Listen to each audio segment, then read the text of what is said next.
ஈசா மையத்தின் சார்பாக 80 பக்தர்கள் அவர்கள் மூலமாக அவங்க டூர் ஆப்ரேட்டர் மாதிரி ஏதோ சர்வீஸ் வச்சுருப்பாங்க போல இருக்குது. அது வெளிநாட்டு பக்தர்கள் பெரும்பாலும் அவங்க அங்கே போய் அதில் சிக்கி இழப்புக்கு உள்ளாயிருக்கிறாங்க. இதில் நான் கேட்க வேண்டிய கேள்வி என்ன அப்படின்னா, ஜக்கி வாசுதேவ், சத்குருன்னு சொல்கிற ஜக்கி வாசுதேவ் தன் அப்பாற்பட்ட சக்தி இருக்கிற மாதிரி ஒரு பிம்பத்துக்கு கட்டமைத்து வச்சிருக்கிறார்.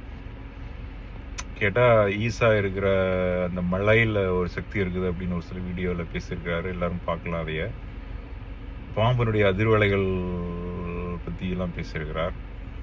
சிவனுடன் நேரடி தொடர்பு இருக்கிற மாதிரியும் பேசுகிற மாதிரியும், இல்லை அதை அவருக்கு உணரக்கூடிய சக்தி இருக்கிற மாதிரியும் எல்லாம் பேசியிருக்கிறார். தியானம் செய்து கொண்டு இருக்கும் பொழுது ஒரு ஆழ்ந்த சக்தியை தனக்கு வெளிப்படுத்தி மற்றவர்களுக்கு செலுத்துறேன் அப்படின்னு எல்லாம் சொல்லியிருக்கிறார். அதையெல்லாம் தாண்டி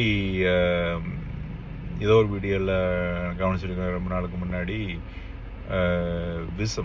தேல் விஷம்னு நினைக்கிறேன், அதை பாலில் கலந்து குடித்தா ஒரு மிகப்பெரிய ஒரு ஆன்மீக உயர்நிலைக்கு செல்லலாம் அப்படின்லாம் பேசியிருக்கிறார்.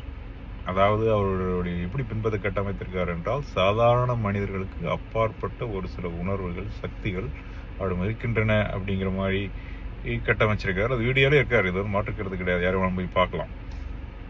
ஆனால் இப்படி 80 பக்தர்களை இந்த மான்சூன் டைம் நினைக்கிறேன் நேபாளில், அதையெல்லாம் தெரிந்திருந்தோம் அங்கே அனுப்பி வைத்திருக்காரு. அப்படின்னா அந்த அப்பாற்பட்ட சக்தி இங்கே வேலை செய்யலையா, அவருக்கு தெரியலையா, இல்லை இது வரைக்கும் சொன்னது அதெல்லாம் பொய்யா அப்படிங்கிறதான் கேள்வி.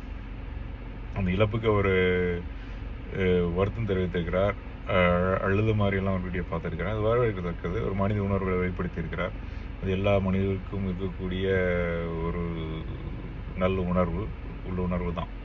ஆனால் இதில் ஒரு தவறான ஒரு பின்பத்தை, தவறான நம்பிக்கை மக்களுக்கு ஊட்டி, அங்கே சக்தி இருக்குது, இங்கே சக்தி இருக்குது, அந்த கோயிலில் அது இருக்குது, இந்த கோயிலில் இது இருக்குது அப்படின்னு அவங்களை நம்ப வச்சு, அதுக்கு ஒரு பேக்கேஜை போட்டு, அதுக்கு ஒரு ஆளை போட்டு, அதுக்கு வருஷம் இதை ஆப்ரேட் பண்ணுறது ஆன்மீக சேவையாக நான் கேட்குறேன். இதில் ஏதாவது ஒரு தொழில் ரீதியாக நடக்கிற மாதிரி இருக்குது. அதில் மக்கள் வருஷம் மாட்டிக்கொண்டு இருக்கிறார்களா அப்படின்னு நம்ம கவனிக்கணும். மற்றபடி இதில் இழப்பு ஏற்பட்டவர்களுக்கு எல்லாரும் முடிஞ்ச அளவுக்கு உதவி செய்யணும். இறந்தவருடைய ஆத்மா சாந்தி அடைய நம்ம எல்லாம் வேண்டிக் கொள்வோம். நன்றி.